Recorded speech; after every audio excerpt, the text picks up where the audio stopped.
అది మొన్న మంచిది. అంటే ఇలాంటి అంశం మొన్న చాలా మంది మాట్లాడుకుంటుంది అల్లు అర్జున్ గారి అరెస్ట్ అంశంలో కూడా ఇలా అది కూడా డైవర్షన్ పాలిటిక్స్ లానే అనిపిస్తుందా మీకేమన్నా? లేకపోతే నాకు అక్కడ అల్లు అర్జున్ ఏమన్నా అది తప్పు చేశాడు కాబట్టి అలా రేవంత్ రెడ్డి అస గారు చేయడం కరెక్ట్ లేదు అంటారా? లేదు. సినిమా ఫీల్డ్ గురించి దాని గురించి నాకు పెద్దగా ఐడియాలజీ లేదు. అంటే కాకపోతే ఒకటి అసెంబ్లీలో కూడా డిస్కషన్ పెట్టారు కదా అది దీని అంత గురించి.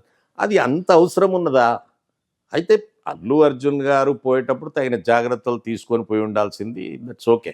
ఉమ్, ఉమ్, ఆ తర్వాత సరే రేవంత్ రెడ్డి గారు ఆయనను అక్కడ చనిపోవడం అనేది బాధాకరమైనటువంటి బాధాకరం. అంశం. అవును. ఆ చనిపోయినటువంటి క్రమంలో కానీ ఒకటి వాస్తవం.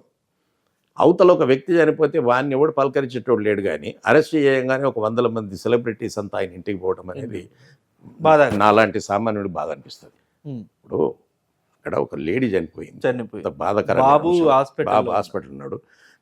నలుగురు పోయి వాళ్ళ రేవంత్ రెడ్డి గారు రియాక్ట్ అయిన తర్వాతనే మిగతా వాళ్ళందరూ పోయి తలా ₹10 ₹5 ఇవ్వటం ఆర్థిక సాయం చేయడం.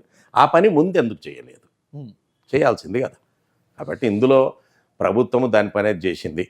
మనం సెలబ్రిటీ కానీ ఇంకోటి కానీ ప్రభుత్వం దాని గురించి నేను ఎక్కువగా అంటే కామెంట్ కేటీఆర్ గారు ఎక్కువగా మాట్లాడుతున్నారు దీని గురించి. అంటే బీఆర్ఎస్ దీనికి బీఆర్ఎస్ అల్లు అర్జున్ సపోర్ట్ గానే ఉంది కదా అన్నది మాట.